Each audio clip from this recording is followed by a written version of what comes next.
My next guest on Robert's Full English Breakfast Show is the first girl I ever kissed. Not being the brightest button at school, I very soon discovered she was a boy. Well, of course it was a school play. And it was he and his rather famous father, who was also slightly partial to putting on the odd frock, who had a huge influence on my life. So I'm very thrilled to introduce Nick Emery. Nick, thank you so much. Oh, you are awful, honestly. But I love you. Well, it's lovely to have you. And we've known each other for quite some time, haven't we? Yes, a long, many years ago we met. Yes. And we did quite a few school plays together. We did indeed, yes. And it was very much your father's influence. He came to several of the school plays, and he actually spoke to me after the show and said, look, I think you've got something. I should have a go at being an actor. Who was your father? He was Dick Emery. He was indeed. The comedian and character actor. Tell me about Dick. Oh, where do you want to start? I mean, he started working in theatre before the Second World War.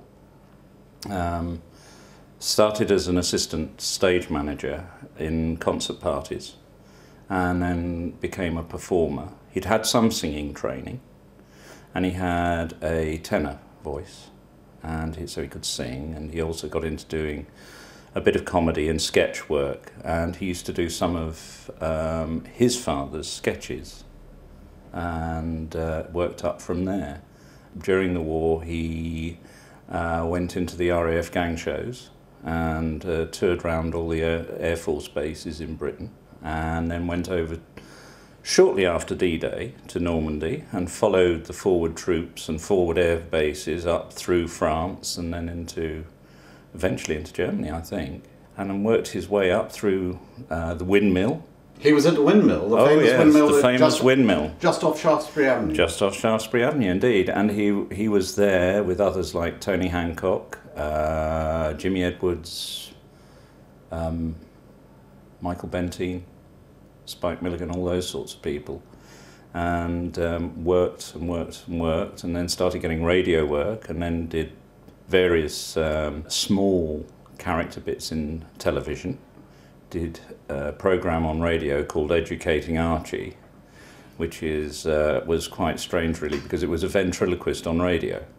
Archie was the dummy and operated by Peter Brough, who was possibly the world's worst ventriloquist, and used to hold the script in front of his mouth and operate the dummy out here, so you couldn't see his lips move. And I think it was Beryl Reid was in the show, and he asked her one day, he said, "Tell me, Beryl, when can you see my lips move?" And Beryl said, "Yes, but only when the dummy's speaking." Then he started doing little cameos in various things. He did there's a clip somewhere of him in a Hancock's Half Hour, and both of them corpsing on camera, as it was all live. He did a series called The Army Game, playing a character called Chubby Catchpole. Then he did a lot of work with Michael Benteen on It's a Square World. And after that, they decided to give him his own TV series. And that went on BBC One to start with. Then they thought they ought to do something to provide entertainment on BBC Two, so it transferred to BBC Two for a while. Then later on it came back to BBC One, and that's where it stayed after that. And that's sort of perhaps where I came in, because I was at school, and I seem to remember him rocking up in his fire engine red Bentley. Gosh, yes. And coming to see the school plays. And he, as I said earlier, was a huge influence because he was such a major name. Yeah. And he very kindly invited you and me. We went up to the BBC rehearsal rooms and watched him rehearse his shows. That's right, we did. North Acton. Yes, we did. Yes. Which was hugely exciting for gosh, me. Yeah, it was. Oh, yes. And there was Pat Coombs there, who was he in EastEnders, the latter She part of her was, life. latterly, yes. He was very, very funny, and of course, I suppose all that radio led to his voices. Well, yes. Can you just give us a taster of... Well, there was the old cantankerous First World War veteran, James Maynard Kitchener-Lampwick. Like that. That was James. That was... and he used to say about that character, the older he got, the less makeup he needed. Then there was the frustrated woman, Hetty. Hetty, yes. You married? Oh, you seem like a nice man. Oh, no, don't run away. And that one, the Bother Boy. And right. And his father played by Roy Kinnear. And father did the Bother Boy, you know. Here, Dad, I got it wrong again, and here. What? No. The most famous one of all. Yes. Oh, you are awful. But I like you. And then there was the thump on the shoulder.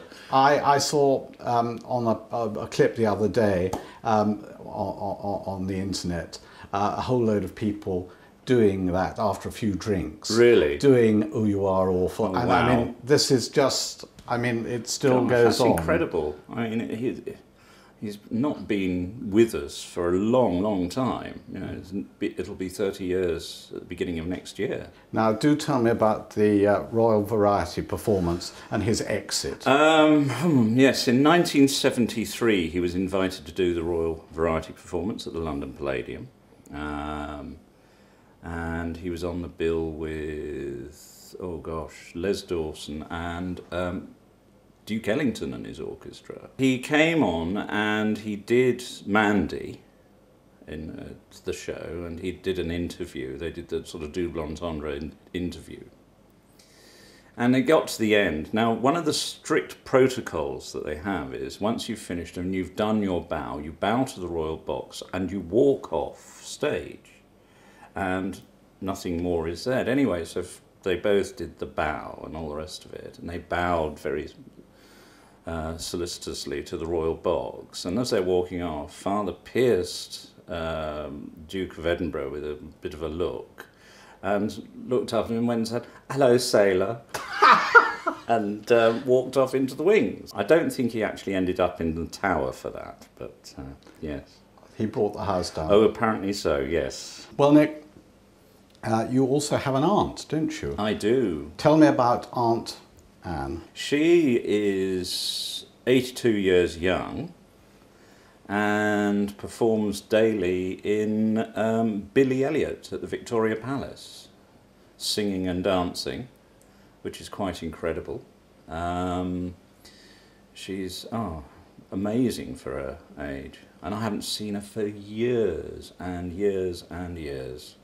Well, earlier today we went along to Anne's dressing room at the Victoria Palace where Billy Elliot is being performed. Let's see what happened. Anne, thank you so much for giving a bit of your time, because you're performing in Billy Elliot. Yes. And how long have you been doing this? Since 2005.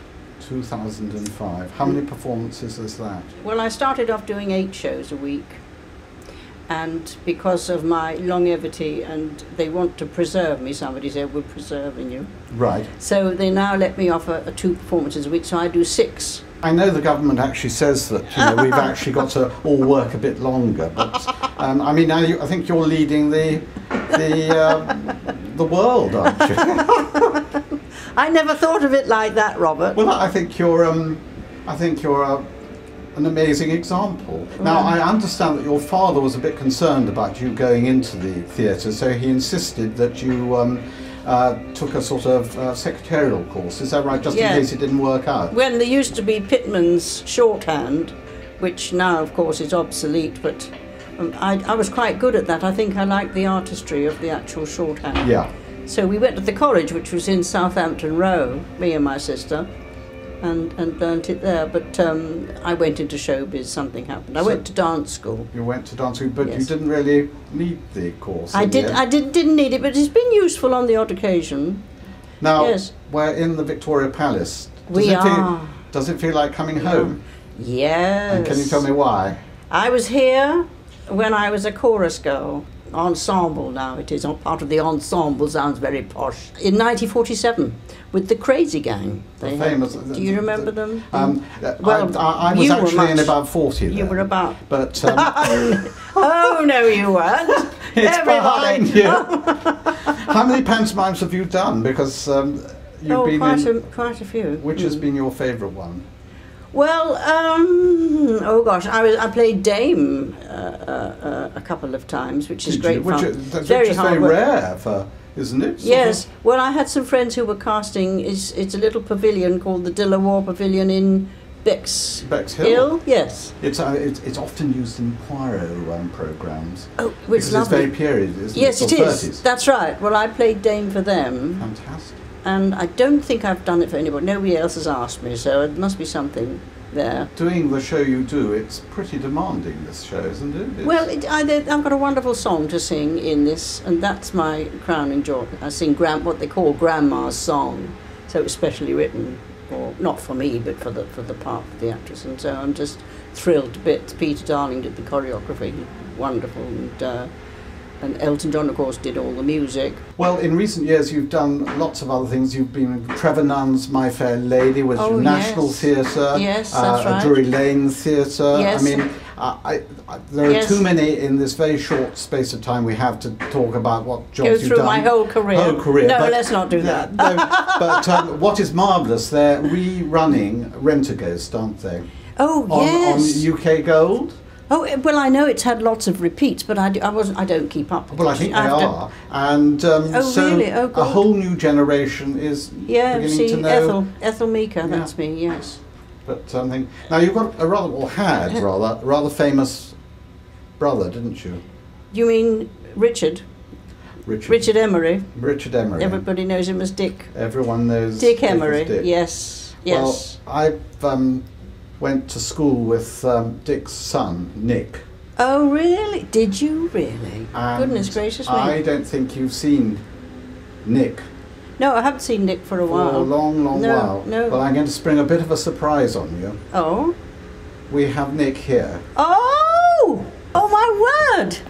How wonderful! So, if you don't mind, I'm going to ask him to knock on the door and... oh, how wonderful! Do I mind? I'm thrilled to bits. I'm shocked a little bit, but pleasurably. Well, we'll ask him in, shall we? I think that would be absolutely wonderful. Yes, please. Can I have a sip of water while I prepare myself for the re-entry of this young man? Oh, my words. Cheers, anyway. Mr. Tickle Mug. And you've been a delight. Let's get him in. Cheers. This is it. Oh, my word. What shall I do? Here we are. Oh! Hello, darling. How are you? Well, I'm blessed. Don't you look wonderful? Oh, I say. You've grown into a man. I'm afraid so. It happens. You look gorgeous. You look wonderful. Wonderful. Oh. I don't believe it. Well, I do believe it. How long since I've seen you? Yes, I think it was all of those. Yes. Look at this. Well, she's quite a lady. What did you think about all that? Now, that was an experience. She hasn't changed, you know, in my mind's eye. I mean, you know, it was just incredible to see her again after such a long time, and absolutely amazing. She looks so well and just amazing. And as bright as a button. Oh, not half. And what I thought was amazing, it's the eyes, isn't it? Yeah. You've got the Emery eyes. Yes, the terrible Emery eyes, yes. Darling, how wonderful to see you. After all this time. Oh, my love. Mwah, mwah. I know you have been in the business for a long time and you've had some time out, yeah. but you are now going back into the business. That's right. So if any casting directors or agents are around, he's very good at voices. Nick, on Robert's Full English Breakfast Show, we always like to give our guests something. Right. So, as we mentioned earlier at the top of this little chat, that you seem quite keen on putting on the odd frock, as Dad did. So I've been trolling through the photographs, and I have got you this. Oh, wow. Oh, lummy. Mother? Looking vaguely strange there, and looking even stranger now. I'm in the middle. Who's the man on the left? I've no idea. Oh, you're on the left. Yes, sorry, I've got it the wrong way round, and I'm thinking... Now, can you tell me what play that was? Yes, that was King Lear. And who were you playing? I was playing Widow Donna. Twankey? No. We did another play. What was the other play we did together? We did When We Are Married, J.B. Priestley. Yes. And you played the photographer. I played the drunken photographer. Yes. And tell me about the little problem that beset my little scene. Your little scene was that it started off in rehearsals and your voice hadn't broken, but during the actual show your voice broke. And your leading man came on, your beau came on and said, what it was, something like, oh, so-and-so, and you went, oh, Gerald, back. That's right.